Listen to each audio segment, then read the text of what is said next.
இன்னைக்கு என்ன குக்கிங்னா bachelor cooking. Vegetable biryani ready ஆகிவிட்டது. அடாடா, வாசனை வேறு லெவலில் இருக்குங்க. சாம்பாண்டி இவ்வளோ புதினான்னு கேட்காதீங்க, புதினா போட்ட உடனே அப்படியே வதங்கிடும். வீடியோவில் பிகினிங்கில் சொல்லியிருந்த மாதிரியே வெஜிடபிள்லாம் கட் பண்ணி வச்சுட்டேன். அடாடா, அருமையாக இருக்குங்க. வாசனை செம்ம வாசனை. ரொம்ப நாள் கழித்து நம்ம ரூமில் வெஜ்ஜு பிரியாணி சமைச்சிருக்கோம். தாய் தமிழ் உறவுகள் அனைவருக்கும் வணக்கம். சவுதி அரேபியாவிலிருந்து ஹவுஸ் டிரைவர் உங்கள் அரந்தை பாண்டி. நிறையா உறவுகள் கேட்டுக்கிட்டே இருந்தீங்க, பாண்டித்துறை உங்களோட சேனலில் நீங்கள் பேச்சுலர் குக்கிங் பண்ணி போடுங்க, பார்க்க ஆசையாக இருக்குது அப்படின்னு சொல்லிக்கிட்டே இருந்திருக்கீங்க. ஸோ உங்களுக்காக தான் உங்களோட கோரிக்கை நிறைவேற்றப்படுது இந்த வீடியோ மூலமாக. ஸோ இன்றைக்கி நம்ம ஸ்கூல் டூட்னா முடிச்சுட்டு வரும்போது வெஜிடபிள் கொஞ்சம் வாங்கிட்டு வந்துட்டேன். ஸோ இன்றைக்கி என்ன குக்கிங்னா வெஜ்ஜு பிரியாணி தான் சமைக்க போகிறேன். வாங்க சமைக்கலாம். பட் நான் ஒரு ஆள் தான் ரூமில் இருக்கிறனால வெஜிடபிள்ஸ் எல்லாமே கட் பண்ணி வச்சுட்டேன். இனிமேலுக்கா குக் பண்ணுறது மட்டும்தான் நம்ம வேலை. நம்ம குக் பண்ண ஆரம்பிச்சிடலாம். இப்போ மணி கரெக்டாக 9 மணி ஆயிடுச்சு. அடுத்து நம்ம ஸ்கூல் டியூட்டி போகிறதுக்குள்ளேயும் எல்லாத்தையுமே சமைச்சு வச்சுட்டு சாப்பிட்டுட்டு போகிறது பெட்டர்.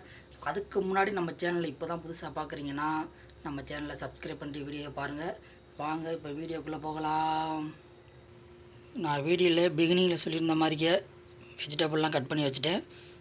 வெங்காயம், தக்காளி, பச்சை மிளகாய், கேரட், பீன்ஸு, இது மல்லி இலை, இது புதினா, இதில் என்ன இருக்குன்னா இஞ்சி பூண்டு பேஸ்ட்டு அரைச்சி வச்சாச்சு. அரைச்சி வைக்கல, நச்சு வச்சுட்டேன்.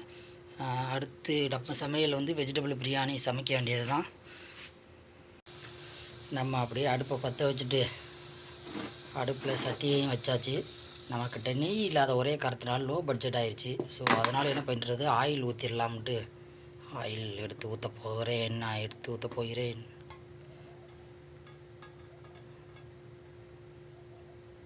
போதும்னு நினைக்கிறேன். ஆயில் கொலஸ்ட்ரால் என்ன நல்லா காஞ்சிருச்சு. நம்ம பட்டை, ஏலக்காய், அப்புறம் பிரியாணி இலை, அப்புறமாட்டிக்க ஸ்டார் கிராம்பு, ஸோ இது எல்லாமே போட்டாச்சு. அடடா, போட்ட உடனே நல்லா வெடிக்குதே. அடுத்து அப்படியே நம்ம வெங்காயத்தை கொட்டிட வேண்டியதான். ஒரு கிட்டி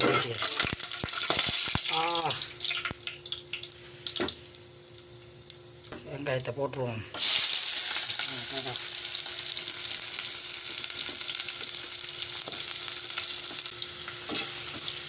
வெங்காயம் போட்டு நல்லா கிண்டி நல்லா வெண்ணிறமாக வதங்கினதுக்கப்புறம் இப்போது நல்லா வெங்காயம் வெந்துருச்சு. இப்போ நம்ம இஞ்சி பூண்டு பேஸ்ட்டு போட்டு ஒரு கிண்டிக்கலாம்.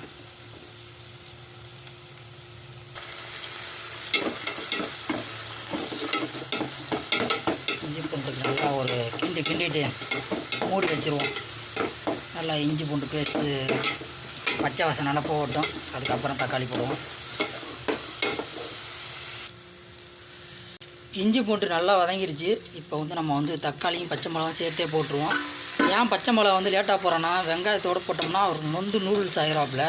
இப்போ தக்காளியோட போட்டோம்னா கரெக்டாக அப்படியே பதமாக வரும். நல்லா காரமாகவும் இருக்கும், நல்லா அப்படியே சாப்பாட்டுக்கு டேஸ்ட்டாகவும் இருக்கும். இப்போ கொஞ்சம் நம்ம தக்காளி வேகிறதுக்கு கொஞ்சோண்டு உப்பு போட்டுக்கலாம். உடனே வந்துடும் உப்பு போட்டோம்னா தக்காளி. பிரியாணிக்கு தேவையான முக்கியமான ஒரு பொருள் என்னென்னு பார்த்தீங்கன்னா புதினா தான்.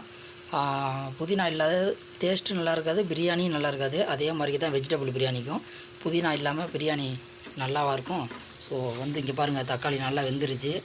இருங்க ஒரு கிண்டிக்கிறேன், பார்த்தா தெரியும். தக்காளி நல்லா வெந்து விட்டது. இப்போ புதினாவை எடுத்து போடுவோம். அதோட ஏன் பாண்டி இவ்வளோ புதினான்னு கேட்காதீங்க, புதினா போட்ட உடனே அப்படியே வதங்கிடும். ஏன்னா நம்ம எந்த மசாலாவும் சேர்க்க போகிறதில்ல. புதினா வாசனை பிரியாணி தான் அன்றைக்கி.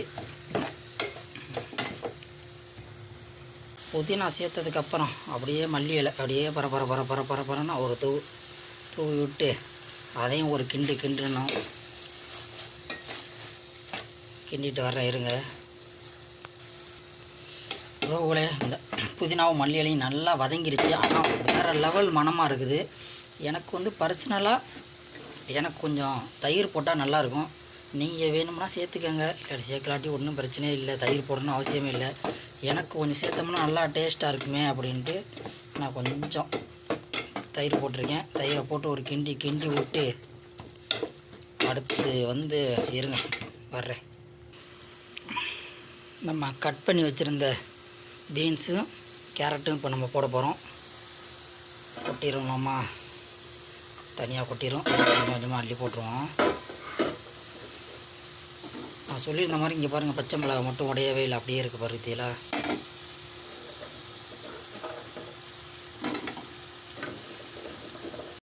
நம்ம ஒரு ஆள் தானே இருக்கிறோம், அதனால தான் கொஞ்சம் சிரமமாக இருக்குது வீடியோ எடுக்க. அடடா இருங்க, உப்பு கொஞ்சம் போட்டு மொத்தமாக கிண்டுவோம். தேவையான அளவு உப்பு போட்டுப்போம். இது இப்போதைக்கு போதும் வெஜிடபிளுக்கு மட்டும். ரோகில் வெஜிடபிள்லாம் கொஞ்சம் நல்லா வெந்துருச்சு, அறவே கடா. இப்போ வந்து நமக்கு தேவை மசாலா சேர்த்துருவோம். இப்போ லைட்டாக நம்ம வந்து மஞ்சப்பொடி போதும்னு நினைக்கிறேன். போதும், மஞ்சப்பொடி போட்டு வச்சு ஒரு கிண்டி எடுத்துகிட்டு வந்துடுறேன். நம்ம காரத்துக்கு தேவை லைட்டாக மிளகாய்த்தூள், அதையும் போட்டு அதையும் போட்டு ஒரு கிண்டிக்கலாம் மிளகாய்த்தூளையும். அதுக்கப்புறமாட்டிக்கு கொஞ்சம் பிரியாணி மசாலா இருக்குது, அதையும் கொஞ்சம் போட்டுக்கலாம்.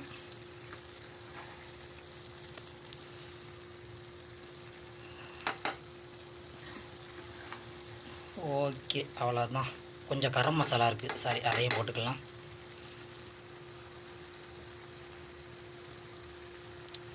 ஓகே, போட்டு கிண்டிட்டு வர்றேன் இருங்க. வந்து நம்ம தண்ணி ஊற்ற வேண்டிய நேரம் வந்துருச்சு. நான் வந்து 1.5 கிளாஸ் தான் போட்டிருக்கேன். இந்த சட்டி வந்து 1.5 கிளாஸ் தான் பிடிக்கும். ஸோ 1.5 கிளாஸுக்கு நான் வந்து ஒரு 3 கிளாஸ் தண்ணி ஊற்றலாம்னு இருக்கேன். பாஸ்மதி ரைஸ் தான். ஸோ பாஸ்மதி ரைஸ் இருந்தால் அப்படியே அரிசி கழுவி வச்சுருக்கேன். இது நல்லா அப்படியே கொதித்து வரும்போது நம்ம அரிசி எடுத்து போடலாம். அதுக்கு இடையில் நான் வந்து டேஸ்ட்லாம் பார்த்துட்டேன், செம்மையாக இருக்குது. இப்போ வந்து தண்ணி ஊற்றிட்டு கொஞ்சம் உப்பு இருக்குது பார்த்திங்களா, உப்பு டேஸ்ட் பார்க்கணும். அதுக்கேற்ற மாதிரிக்கே சாப்பிட்ற ரைஸுக்கு வேணும். நம்ம வந்து இப்போ தண்ணி ஊற்றினதுக்கப்புறம் டேஸ்ட்டு பார்த்துட்டு உப்பு டேஸ்ட்லாம் பார்த்துட்டு நான் வந்து அரிசி போடும்போது வர்றேன், உங்களுக்கு காமிக்கிறேன். நம்ம மூடியை திறந்து பார்ப்போம், கொதிச்சிருச்சா இல்லையான்னு பார்த்துருவோமா.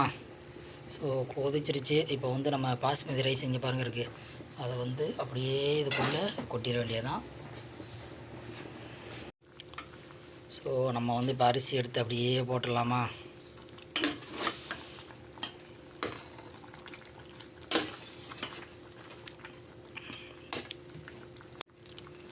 ஓகே, நம்ம வந்து அரிசி போட்டாச்சு. நம்ம அப்படியே ஒரு கிண்டிட்டு மட்டும் அப்படியே உள்ளே போட்டுருவோம்.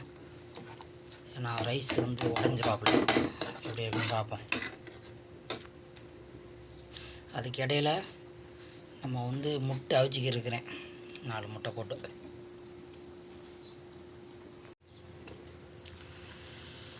ரோவில் இப்போ நம்ம வந்து லைட்டாக தம்மை போட்டு விட்ருவோம். தம்முனா நீங்கள் நினைக்கிற தம்மு இல்லை, சாப்பாட்டுக்கு தம்மு. ஸோ ரைஸு சூப்பராக வந்திருக்கு. இப்படி கிண்டினோம்னா இன்னும் உடஞ்சி போயிடுவாப்புல. அப்படியே ஒரு 10-15 நிமிஷம் தான் போட்டோம்னா ரைஸ் செம்மையாக வந்துடும். ஓகே, வெஜிடபிள் பிரியாணி ரெடி ஆகிவிட்டது. அடாடா, வாசனை வேறு லெவலில் இருக்குங்க. சாப்பாடும் சூப்பராக வந்துருச்சு. அதுக்கப்புறமாட்டிக்க முட்டையும் அவிச்சாச்சு. அதுக்கப்புறம் இருங்க வர்றேன், தயிர் பச்சடி சாலட் ரெடி பண்ணியாச்சு. ஸோ நமக்கு சாப்பிட வேண்டிய நேரம் வந்துருச்சு, பசிக்குது, வாங்க சாப்பிட்லாம் நீங்களும். அடாடா, அருமையாக இருக்குங்க, வாசனை செம்ம வாசனை. ரொம்ப நாள் கழித்து நம்ம ரூமில் வந்து வெஜ்ஜு பிரியாணி சமைச்சிருக்கோம். நம்ம நண்பர்கள்லாம் வேலையில் இருக்காங்க, மதியானத்துக்கு அப்புறம் அவங்க வருவானுங்க பசங்க. ஸோ நம்ம வந்து இப்போ சாப்பிட்றலாம், பசி தாங்க முடியல. காலையிலேருந்து அதுவும் சாப்பிடவே இல்லை சுத்தமாக. அடடா அடடா அடடா.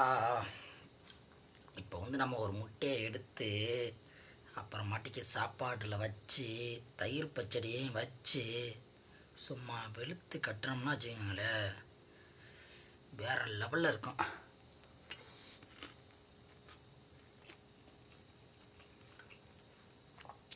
செம்ம டேஸ்ட்டு, பிரியாணியே தோற்று போயிடும்.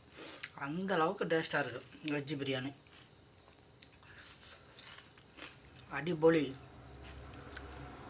பக்கத்தில் யாராவது இருந்தால் வாங்க சாப்பிட்லாம். பட் வந்து நம்ம ஊர் லாங்கில் இருந்தீங்கன்னா ஒரு நாள் நம்ம சமைச்சு ஒன்றா சாப்பிடுவோம் மீட் பண்ணும்போது. இப்போதைக்கு நான் சாப்பிட்டு வந்துடுறேன். ஓகே.